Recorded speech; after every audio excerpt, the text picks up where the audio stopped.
And Gwen says, the Char keep our handfuls, Kryta. See this? I love the way she kind of spits Kryta in there. You think we'll abandon all that we've bled for and march down to Kryta just to bail you out? The only thing I expect, girl, is that the Even Vanguard would express gratitude after Kryta took in so many Ascalonian refugees, which is a fair point. I love the way these guys have been written, because there is animosity between the two nations. It's so cool. Gwen has a valid point.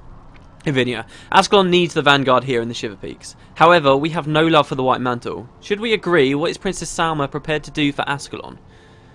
Okay, don't forget what I said about Avenia as well. She was the leader of the Shining Blade at the end of Prophecies, but she stepped down to be more of a diplomat, and this is sort of the best example of her fulfilling that role. Princess Salma has authorized me to reciprocate your offer. Should Ascalon's troops join us in taking back our country from these tyrants, when Kryta will assist in driving the Char, then Kryta will assist in driving the Char from your lands for good. I don't know whether the Krytans have the power to do that to the Char, not right now, but yeah, after Ascalon's so far fallen, but it's an interesting proposition. And Langmar accepts. She says, very well, I accept on behalf of the Even Vanguard, but we're not done. King Adalbern must also approve. Kryta is drowning! She needs your help now, not after months of dithering with Adalbern. You know he distrusts all things Krytan. I was hoping you'd be more reasonable. Also, I love how Langmar here has actually got a bit of dialogue. She hasn't had any dialogue yet in Guild Wars Beyond, but obviously she's the leader of the Even Vanguard. So don't forget, Thackeray's just the leader of the Falcons. She says, Ascalon can no longer afford to pick and choose our allies as the Char continue devastating all we hold dear. Remind King Adalbern of our need for allies in the coming conflicts, and he'll do the right thing. So yeah, I did say in Eye of the North, Langmar, you only got to meet in Eye of the North after you'd finished all the Char Homeland missions. And I did mention when I pointed that out, that Langmar would have a bigger role in Guild Wars Beyond, and this is kind of where it starts. Please, I implore you, says Avenia, please do not force such a delay. Is there no way I could convince you to help us sooner? I could perhaps send a single elite Even Vanguard unit to train your peasants to fight and conduct critical missions throughout the region, while you garner the King's blessing for a larger force. That sound good, Avenia? I love the way they're just sort of actually discussing this. It's so good. I'm still skeptical, but if that's the nature of your support, then so be it. These elite better be good. If you supply me with rations for the trip, I could leave immediately for Ascalon City and gain audience with King Adalbern. Princess Salma plans to retake control of Lion's Arch within the fortnight. I hope your men can be there by then. See, that's a long walk as well. Avenia goes on a very long walk now. It will take her a very, very, very, very, very long time to reach her destination. More than enough time to prepare, and the travel is instant by the Yasura Gate, says Langmar, which is fair enough. So Avenia's moving on. Is she just going back into the thing? You off, Avenia, really? Has she just accepted it? Well, that's settled, says Langmar. Yeah, so there's Avenia. She's off on her long journey to Ascalon. Wave goodbye, guys. See you later, Avenia. Good luck, Avenia. See ya. Yeah, so these guys start talking behind her back. Sorry. They say, well, that's settled now. So yeah, Avenia.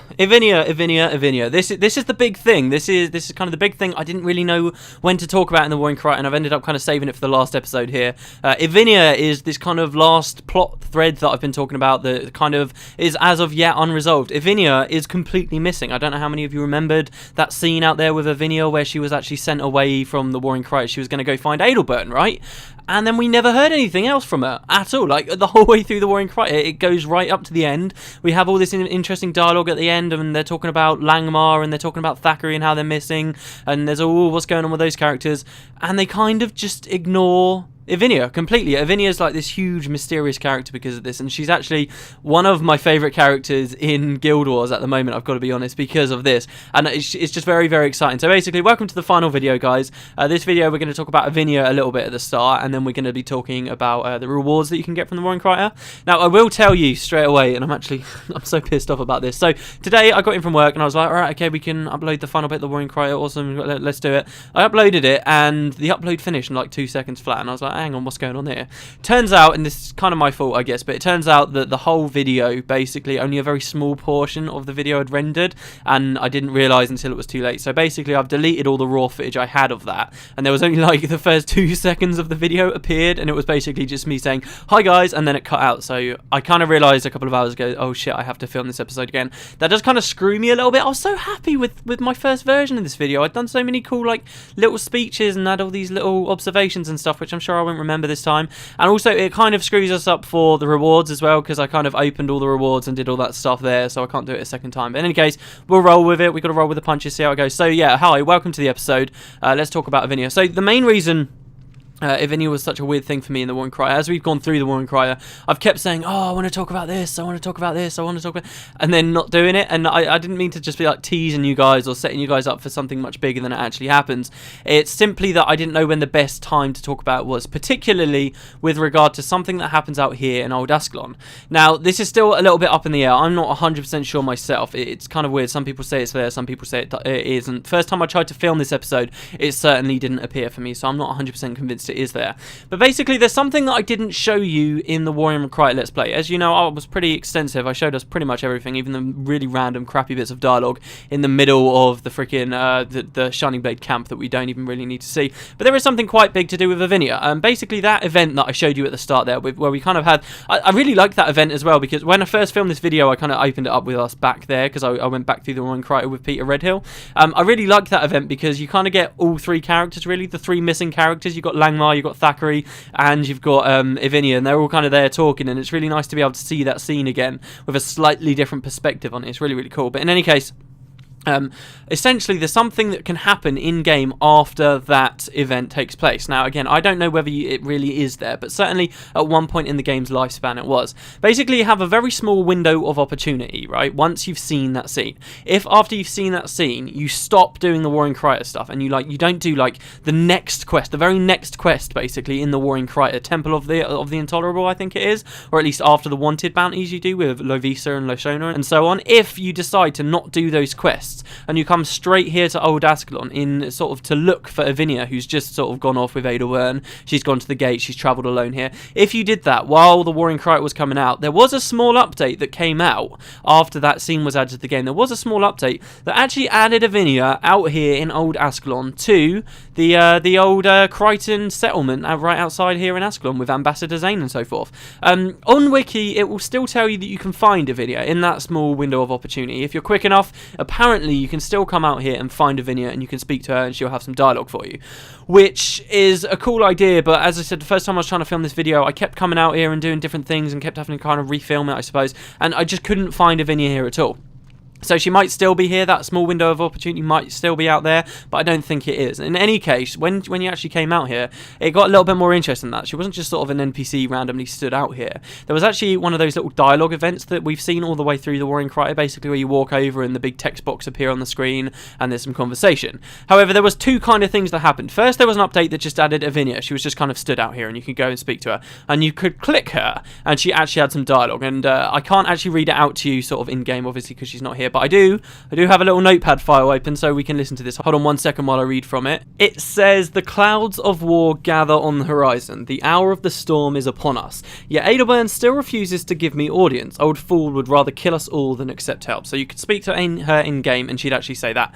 But in addition to that, there was actually like a little event attributed with that, as I said. So basically you could walk over and little dialogue would actually appear on the screen. And she'd start interacting in kind of a weird way as well. Avenia, apparently she'd spawn around here near this Innes the White guy. But when you like walked over there when this update came out, like this dialogue thing would happen, but it was all bugged out. Basically, she'd walk over to Ambassador Zane, like shake her fist at him for some reason, and all this dialogue would start happening. It was bugged out dialogue. I think I remember something about a golem maybe being around that was a bit bugged out. Like there's a golem near her, and like the dialogue you couldn't really read much from. It did like the ... thing. I actually think I mentioned that in the dungeon series, that's kind of like what bug dialogue does in this game. But it was like this event, and Avenia being added to the game had kind of slipped past the live team and they didn't quite realise that it had happened. So what happened then is in a later update when sort of something else was added to the Warring Crier later, she was completely removed from Ascalon.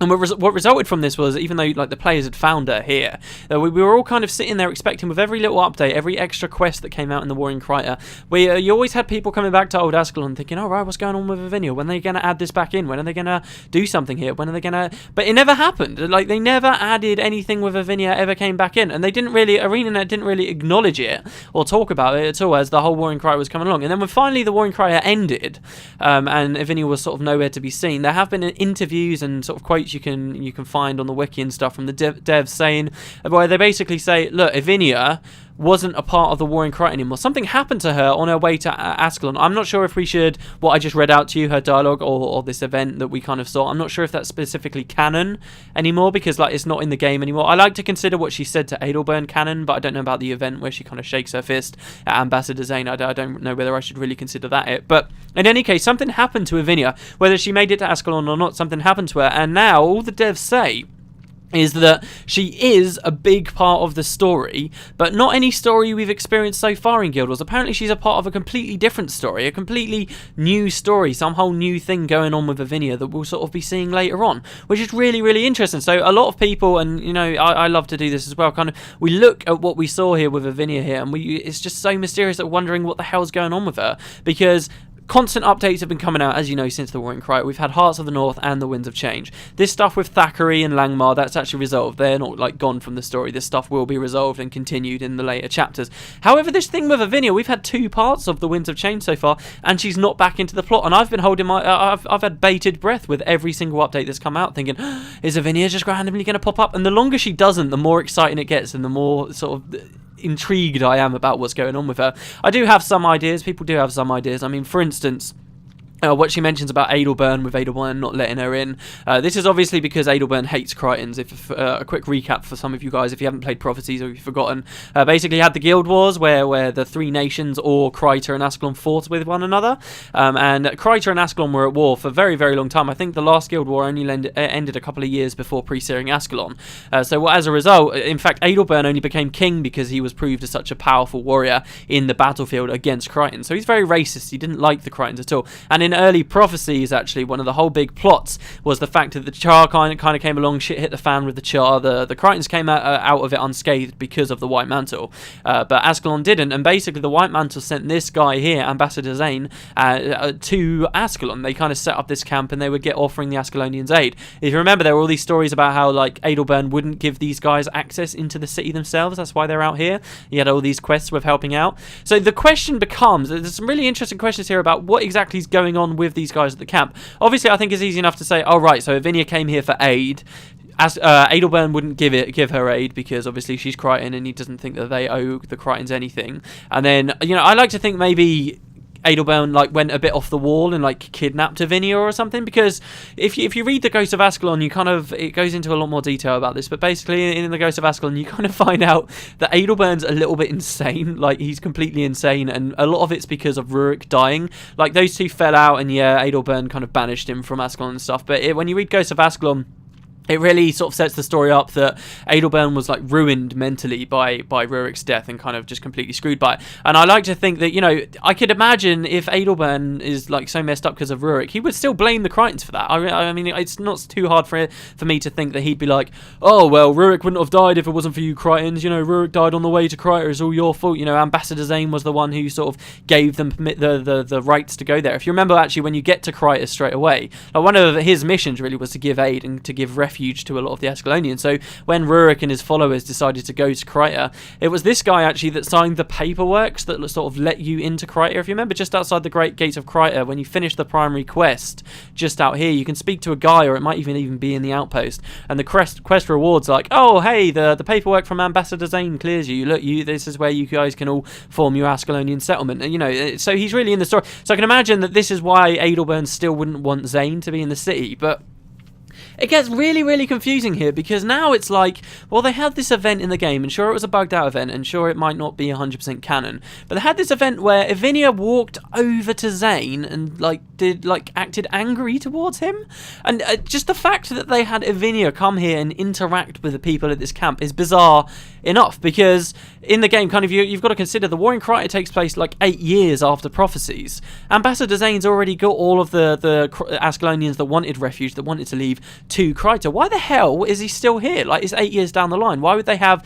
Avenia interact with this guy and come to this camp, like, as if she's staying at this camp while trying to get aid from Adalbern? It makes no sense. Well, why are these guys still here? What's going on? Or are we to, like, assume that now, you know, Salma's told these guys to come back to Ascalon because they've been to Ascalon before? But, like, we have no evidence that that's happened, because obviously from the scene I opened this video up with, it makes out that like Avenia's traveling alone. Like she just goes through the Asura gate and comes here alone. There's no mention of any of these guys coming too. So there's like all these weird threads going on, all these kind of weird plots. What's going on here? I like to think that Adalbern did kidnap them or do something, but ArenaNet talk in these interviews about how this is a completely different storyline and it's something completely new, and we've not seen Avenia there and she's wrapped up in something else. That makes me think maybe it's not got anything to do with Adalbern. Maybe because this isn't specifically canon right now. Like I say, like if you look on the wiki, it does still say you can find Avenia here, but trust me, I came here on Matt Greenspring and I tried my best to film him here for you, but you can't find Avenia here. She's just not here. So I don't know whether we should see it as canon or not. You know, maybe you could assume, oh hey, as Avenia was walking through the gate or something, she ended up somewhere completely different, and that's kind of this whole new story with her. Maybe she'll pop up in Winds of Change Part 3. I don't know. But the longer it goes on, I just love the idea of something big happening with Avenia. Because it's just so good. Because obviously she's going to be coming up in Guild Wars Beyond, right? Or maybe in Guild Wars 2 as well. But in any case, it's going to have some relevance to Guild Wars 2. Because Guild Wars Beyond is all about bridging the two games together. It deals with topics that are relevant to the second game. So Avenia's got something going on. Something big. And I doubt she'll be alive come Guild Wars 2. That's a very, very slim chance of that. So whatever it is, we'll probably see her again soon, but it's just wondering what the hell it could be that's going on with her. I love it. I really do love it. And especially, like, this was something going on, like, the War in Kryta had just kind of finished, right? So this was one of the big unfinished questions for me. When I started doing the Let's Play, right? When I started doing the Let's Play, this was one of the things that really excited me, and maybe even one of the reasons why that kind of inspired me to start doing a story-focused LP, because Avenia, since that point, has been so mysterious and so interesting. And what I loved doing when I came back to Let's Play through Prophecies was I loved that you could kind of go back through and there was all this stuff with Avenia and all these interesting things, and she's actually quite a big important character in Prophecies, and I love how kind of she's becoming an important character as well. And it was just so cool to be able to sort of go back when I Let's Play Prophecies, to be able to see all these interesting things with her, particularly like that final instance when you're back at Joknar's Forge after completing the game and being able to speak to her. That's all really, really cool, and this is why I just absolutely love Avenia, and I think it's so mysterious and so cool that they keep leaving it longer and longer and longer, and we have no idea where she's going to be in the plot. So yeah, there you go, guys. That's like the third thing. That's like a massive bit for the War in Kryta for me, and I definitely wanted to tell you guys about it, at least show you that something's going on here. It's a particular favourite of mine, so I hope I did it some kind of justice. But yeah, well, I don't know. What do you guys think? There is actually one thing that I missed as well. I'm having to film this episode a second time through. At the end of the last episode of War in Kryta, you remember I skipped past that Livia dialogue? Well, I don't have that footage anymore, but Livia basically mentions the Avenia thing as well, right at the end of the War in Kryta. I can read this out for you guys now. I did originally in the original version of this video, like I cut to it and I spoke to him. But in any case, this is what Livia said at the end of the War in Kryta as well. She said, Bartholos has stepped down as leader of the Shining Blade so he can serve the Queen in a more public capacity, which is quite cool because that's what Avenia did at the end of Prophecies as well, if you think about it. I really like that. And then Livia says, and Avenia has gone missing somewhere in Ascalon. I am therefore reluctantly assuming leadership over the Shining Blade. While Queen Salma has claimed her birthright and taken the seat of power in Kryta, there are still dangers I fear we will face, and I foresee the Shining Blade playing a crucial role in the dark days to come. But I digress. This is a day of celebration. Thank you, my friend, for everything you've done for us. So yeah, this is kind of the other thing that you might have been wondering about at the end of the War in Kryta. Why is it that now Livia is the leader of the Shining Blade? I mean, Avenia was the original leader. There were 3 leaders. She's the only one that survived. There's something going on with her. But why couldn't she be the leader of the Shining Blade now? Why is it suddenly Livia? Well, because Avenia's freaking missing. That's why. It's brilliant. I also kind of had a bit of speculation on Livia that I mentioned before that would probably had a much better segue to it. But like with Livia here, she's talking about these dangers on the horizon that we're not 100% sure of. I think that she could be talking about these dangers on the horizon, Livia, because I think she may have already been to Ara to find the Scepter of Ore, and now she kind of maybe knows something about Zaitan, which is why she's kind of standing up there and helping the Shining Blade out, because she appreciates they could be a force to be reckoned with. In any case, I'm not sure, and I'm not sure how Avenia plays into it, but there you go. I've talked about it enough. I'm sure I've missed some stuff that I talked about before. Yeah, actually, on this notepad, I mentioned a couple of other things, that like how maybe Avenia, this storyline, could have something to do with that other mysterious guy from the start of War in Kryta, the guy who did like the power core thing, like messed around with the power cores for with Zin. Something to do with that, maybe? I don't know. But yeah, there you go, guys. That's the whole Avenia thing. Let's actually look at the rewards, or what little we still can of the rewards, I suppose. So in the original version of this video, it was quite good. It actually ended up really long. I think it was like 30 minutes originally.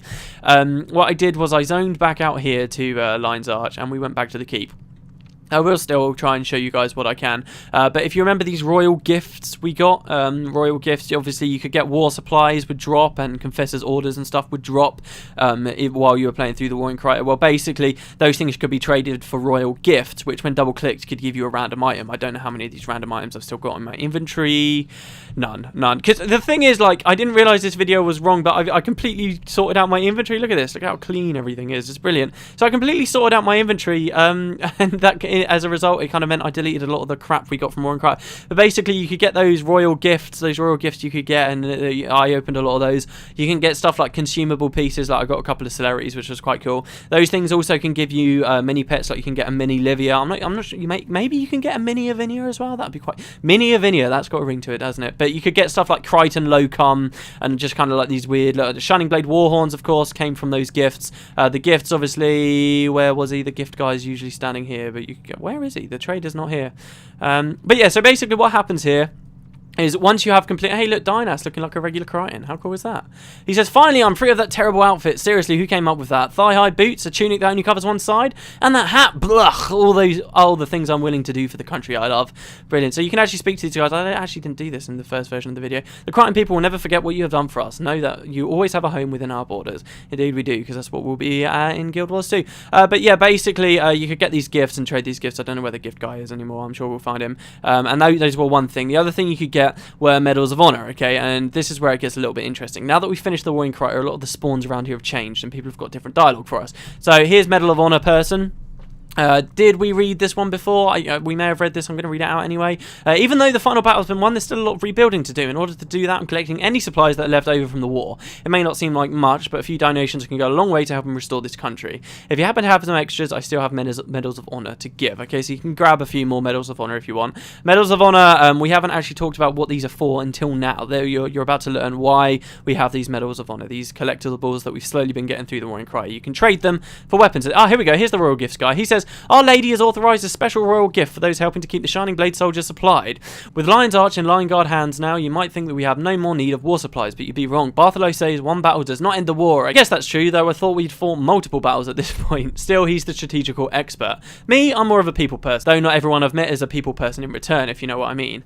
Reciprocity is important in my book. Not that I'm writing a book, it's a figure of speech and a curious... Oh, this is the guy that just rambles and rambles and rambles. And now I'm curious. Speaking of reciprocity, do you want to exchange some supplies for a royal gift? So you get to make a decision. Do you want some medals? Do you want some medals of honor, or do you want these gifts? You should get about 10 medals of honor when you complete the War in Kryta. That's kind of the average amount of medals you have. You should have a flat 10, and you can spend those 10 for a single item. So if you do have some spare stuff, I'd suggest going for the gifts, because at least you can get one item from those 10 medals. You shouldn't need any more. If you get just like 1 or 2 medals more, they're not going to be a help to you, unless you can get all the way up to the 20, if you see what I mean. Does everybody have new dialogue? With the White Mantle all but destroyed, I've had to shift my focus to the reconstruction effort. Planning out supply routes and organising artisans may not be as exhilarating as planning raids and mantle strongholds, but I'll gladly serve Kryta in whatever capacity I am needed. Watchman Arad here, he's the other guy. Though the war's over, there are still many threats that the Queen may face. I've sworn to protect her with my life, should it be necessary. We got the Intelligence Collector here, so you got 2 different things with drop, right? You could get the Confessor's Orders, which were really common, and you could get war supplies. 3 of these orders could then be turned into a war supply. There's also new dialogue here. He says, this war is in its final stages, but that doesn't mean the price of good intelligence has gone down. They say that an animal is at its most dangerous when cornered, and the Confessor struck me as a person who would have additional orders drafted in the event of his death. If you find any Confessor's orders, give them to me and I'll repay you as best I can. I quite like a lot of these dialogues here, because they talk about making a real effort to get rid of the stragglers at the end of the war, which at the end of the day, at the end of prophecies, if they just got rid of the stragglers, none of this War in Kryta would have really happened. But yeah, so there you go. You can trade up for war supplies, and then the war supplies can be turned into gifts or medals. Now for the medals themselves. Let's say you've completed the War in Kryta. I can't show it anymore, but I did have 10 for completing the War in Kryta. You now get to make a decision. There's 2 types of weapons you can get. First, there was a whole new set of skins, a whole new weapon set that was added to the game called the Oppressor weapons. These were the weapons that you could see the White Mantle wielding. They've got nice shiny effects, and basically you can get those from a few guys up there. If you didn't want any of those Oppressor weapons, however, you could actually come to this guy here, Graham, who could give you a different type of weapon, green weapons. These things are called commemorative weapons. He says, to commemorate the events of the Battle for Lion's Arch, I've produced a series of replica weapons based on those used by some of the most famous heroes and villains of the war. So here you can get some unique items. Not all of them have unique skins, I'll give you that. They've all obviously got unique names and pretty damn good stats straight off the bat. But some of them are pretty damn cool. So you've got like Isaiah's Balance, which is also, yes, you can get the bow is called Isaiah's Balance, but you also have the skill called Isaiah's Balance. So that's the new Confessor there. You've got the Torimo, Lavisa, Lashona's not here. No, but you basically all got these different things, like literally Langmar's Defender. If you look at Captain Langmar, she does have that exact same shield. It's pretty cool. There's a lot of different things, but some of the more interesting stuff actually is particularly Alari's Double Blades. This is one of the better weapons here, because this is a particularly unique skin. This is completely new, unique skin. Alari's Double Blades, essentially, as you guys know, daggers, they're dual wieldable weapons in Guild Wars, and they usually actually look like daggers. However, with this weapon, at the end of Factions, there were Shiro's Blades, if you remember. They were daggers, but they looked like full-fledged swords, and everybody loved them because they were like, oh look, I'm dual wielding swords. Eventually the novelty kind of wore off because everybody got them, and you know, it was just a bit boring. Everyone had seen them all the time. However, at the end of the War in Kryta, they added another skin pretty similar to it. So this is, I think that's just a regular longsword skin, but essentially you get to dual wield longswords, which is a really quite a cool skin. I can't think of what the other unique skins are. I'm not 100% sure, but Alari's Double Blades always stand out to me. So if you guys fancy something like that, if you're an assassin, you've just completed the War in Kryta, I would really recommend that if you're going to go for a commemorative weapon. These are quite cool, but most people will go for the new weapon set, A, because they're shiny, B, because they're very easy to notice, and C, because these were actually one of the other weapon sets that you could, in the end, devote to your Hall of Monuments. So this is some good points for your Hall of Monuments. You can get a weapon for any profession, any type of thing you want, any attribute, and each one costs 10 Medals of Honor. So, like, and these were added to the Hall of Monuments at the exact same time as the Hall of Monuments calculator was added, which is quite cool, I suppose. But yeah, so you've got all the different kinds of one of these. In the first version of this video, I actually came over to this guy here. I think it was this guy. Yeah, and I got myself an axe, and I got myself a shield, because I had 20, because I had some left over from a few previous characters that had been through the War in Kryta. So we went in with an axe. Actually, if you look at my build here, this is the build I'm going to be using through Hearts of the North. I kind of, because we've been using sword for ages. We used sword pretty much the whole way through the Eye of the North, and then we used hammer through here. I figured, you know, why not go back to an axe one? So we got a new axe build. It's a pretty typical axe build. You'll probably recognize it if you play the game, but it should be quite cool. And actually, I do have the weapons on me right now. These are the Drachna weapons, by the way, that we got from the end of Eye of the North, but I never actually used in the War in Kryta Let's Play. So there you go. This is all you're going to see of these. But we do have a new weapon set for the next chapter of no, not the Tengu Axe. I do love the Tengu Axe though. Oh, I love that thing. We never really got to use that much either, did we? Where is it? Where's our other weapon? There it is, the Oppressor's Axe. So there you go. The best Oppressor skin, in my opinion, is the Spear. The Spear's pretty cool. It's pretty big. It looks pretty damn awesome. But yeah, here you go. These are the Oppressor weapons. You can kind of get these red shining lights coming off of them as you run around, should I say. So yeah, it's pretty damn good. These are the weapons. This is basically the rewards for the War in Kryta. As I say, there were the gifts as well, which I opened before, but I can't do anymore. And yeah, that's about that. Guys, I think that is pretty much the end of War in Kryta now. What we'll be doing next video is we're just going to keep going, just plow straight into it. Hearts of the North is coming up, but there were actually, I think, 2 updates that happened before Hearts of the North officially came out, and those are to do with Gwen at the Hall of Monuments. So that should be quite cool. That should be quite interesting. But yeah, this is really the last we're going to be seeing of Lion's Arch, I'd say, in Guild Wars 1. Of course, we will be seeing it, obviously, when we get back to Guild Wars 2, when all of this is underwater. I can't wait to explore this when this is all underwater. It's just going to be so amazing. But yeah, so basically, that's it. Say goodbye to Lion's Arch, guys. Kryta is free. We've seen the forming of the Seraph. We've seen all kinds of stuff. So I hope you guys enjoyed the War in Kryta. I think it was very fun. It was particularly very fun to play through as the updates were coming. There's all this mystery still to come with Guild Wars 1, obviously, where we've got Langmar, Thackeray, what's going on with those. Avenia as well. Will she appear in Winds of Change Part 3? I don't know. Let me know what you guys think about Avenia, because seriously, she's like literally one of my favourite characters now. But yeah, I did end the first video. I thought it was really nice and stylish, and it just happened by chance. I ended the first version of this video here with us looking out with the interface off like that, looking out over Lion's Arch for the last time. So I hope you guys enjoyed this episode. I hope you enjoyed the War in Kryta, and I will see you next time. Jesus, I wonder how long I rambled for this video, considering I didn't think I'd have much to do. But yeah, there you go. I'll see you guys next time. Will that wave even though it will, even though the interface is off? That's awesome. See you later, guys.